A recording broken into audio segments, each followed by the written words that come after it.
Hello students, today we start your exercise 6b from sum number first. In sum first, 36% of the students in a school are girls. If the number of the boys is 14 under 40, find the total strength of the school. तो हमारे पास जो है school का 36% parts जो है वो girls का है एंड नंबर ऑफ बॉयज़ जो है हमारे पास 14 अंडर 40 है.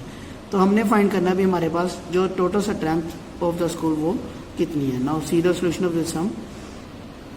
नाउ जो हमने फाइंड करना फर्स्ट ऑफ ऑल हम उसको लेट करेंगे. Let the total strength of the school be X and number of boys जो है वो हमारे पास थे 14 अंडर 40 और नंबर ऑफ गर्ल्स के लिए उसने बोला था भी 36% of students in a school are girls. That is 36% of the students जो है हमारे पास वो गर्ल्स हैं स्कूल में से. मतलब 36% ऑफ द स्कूल स्टूडेंट्स वो हमारे पास एक्स हैं. तो जो हमारे पास स्कूल में टोटल स्टूडेंट्स होते हैं उसमें number of boys plus number of girls होती है. तो टोटल स्ट्रेंथ जो है वो हमने लेट की है एक्स और नंबर ऑफ बॉयज़ हमारे पास 14 अंडर 40 और जो नंबर ऑफ गर्ल्स हमारे पास वो 36% ऑफ एक्स है. Now x is equal to 14 under 40 plus 36% mean to say by 100 of into x.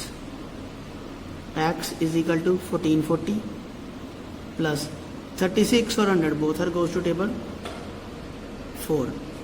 9 4 जा 36 एंड 25 4 जा 100.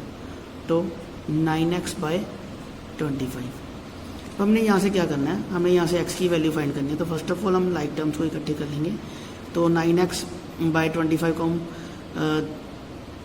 उसकी साइड चेंज कर देंगे. दे आर चेंज, इस साइड ये प्लस का था, they are change into minus. Then we have already discuss भी जब फ्रैक्शन में प्लस या माइनस किया जाता है तो firstly we have taken LCM. तो एलसीएम में हमारे पास जो है 1 और 25 को जो एलसीएम हमारे पास 25 होता है. तो हम क्या करेंगे, हमने 1 की प्लेस पे 25 बनाना. तो उसके लिए हम x को 25 और नीचे भी 25 के साथ मल्टीप्लाई कर देंगे. Minus 9x by 25 is equal to 1440. तो LCM is 25x minus 9x is equal to 1440. Now 25 minus 9 is 16x divided by 25 is equal to 1440. तो अब हमने x की वैल्यू फाइंड करनी है. तो 16 by 25 इज मल्टीप्लाइंग और विद x दे आर, जब हमने इसकी साइड चेंज की तो they are change in divide that is ये रेसिप्रोकल हो जाएगा. Reciprocal that is 25 upon 16. 16 1 था 16 और 16 9 था 1 अंडर 44 और साथ में ये 0 आ गया. तो हमारे पास जो टोटल स्टूडेंट्स आए वो 90 इंटू 25 दैट इज 2250. तो देयरफॉर जो total strength of the school है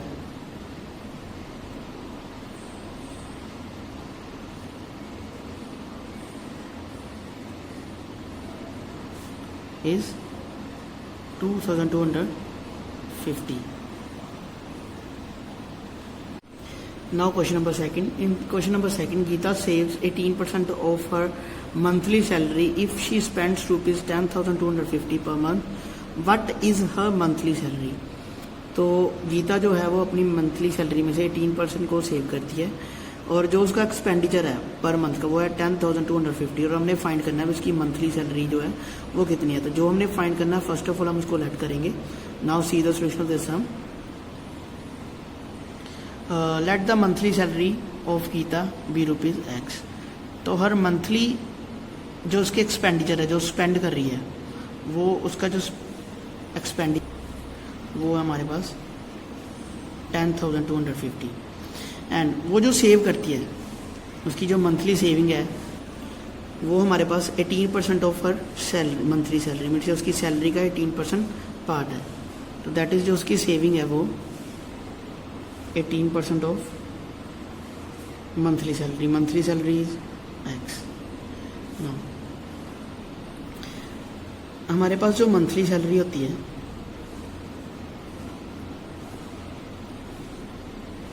उसमें हमारे पास एक्सपेंडिचर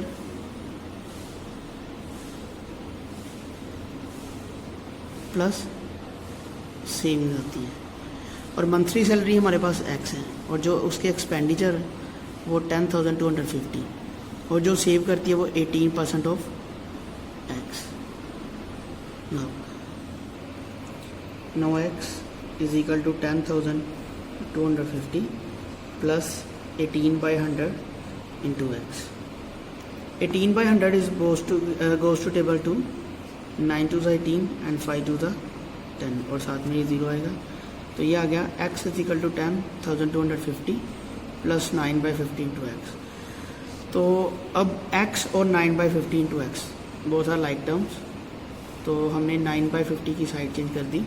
जब इसकी साइड चेंज की तो दे चेंज विद इन माइनस। अब हमने फिर इसको माइनस करना, तो माइनस करने के लिए first we have taken LCM, तो 50 और 1 का जो एलसीएम है वो हमारे पास 50 आएगा, तो that is 50 into X minus 9x upon 50 is equal to 10,250। तो अब 50 minus 9 is 41x upon 50 is equal to 10,250। हमने x की वैल्यू फाइंड करनी है, तो उसके लिए क्या करेंगे, 10,250 इंटू 50 अपॉन 41, जो 41 और 50 मल्टीप्लाइंग विद x, जब हमने x की वैल्यू निकालनी है तो इसकी जब साइड चेंज की तो ये रेसिप्रोकल जाएगा, दैट इज़ 50 यहाँ पे डिवाइड हो रहा था तो इस प्लेस पे मल्टीप्लाई, और 41 यहाँ पे मल्टीप्लाई हो रहा था, ये साइड पे डिवाइड हो जाएगा। अब हमने 10,250 को जब डिवाइड करवाया 41 के साथ, तो ये हमारे पास आ गया 250, दैट इज जब जो हमारा x आया वो हमारे पास आया 12,500, तो देयरफॉर उसकी जो मंथली सैलरी आ गई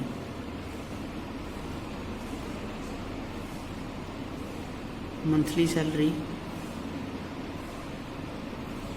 of Geeta is equal to ₹12,500। Question number 3. In question number 3, in an examination, a student has to secure 40% marks to pass, and Rahul gets 178 marks and fails by 32 marks. What are the maximum marks? तो हमने इसमें maximum marks find करने हैं। Maximum that is जो हमारे पास examination है वो total कितने मार्क्स किए हैं, तो उसके लिए उसने बोल दिया जो पासिंग मार्क्स है, दैट मीन्स पास होने के लिए जो 40% मार्क्स उसको सिक्योर होने हैं, तो राहुल जो गेट कर रहा है वो 170 और वो फेल कितने मार्क्स कर रहा है 32 मार्क्स से। Now see the solution of this sum. तो इन एन एग्जामिनेशन जो हमारे पास टोटल मार्क मैक्सिमम मार्क्स हमने फाइंड करने हैं वो हमने लेट के लिए, लेट द मैक्सिमम मार्क्स भी है x। तो राहुल जो गेट कर रहा था वो कर रहा था 178 मार्क्स, और वो फेल कितने मार्क्स से रहा था 32 मार्क्स। तो दैट मीन्स से जो हमें पास होने के लिए मार्क्स चाहिए थे वो जो राहुल ने गेट किए और जो जिस नंबर से फेल हुआ था दोनों को ऐड अप करके वो हमारे पास पासिंग मार्क्स आएंगे। तो दैट इज जो हमारे पास पास मार्क्स आ गए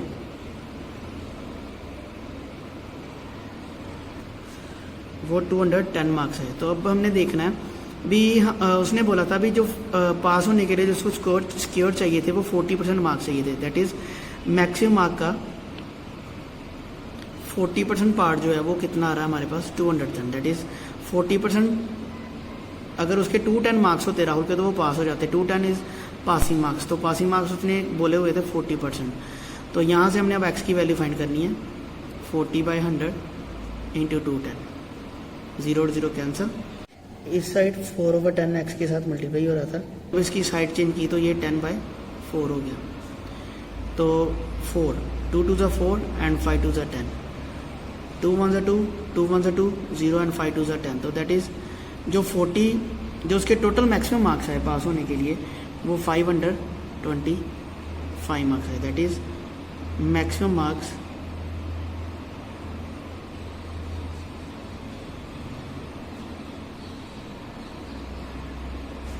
is 525।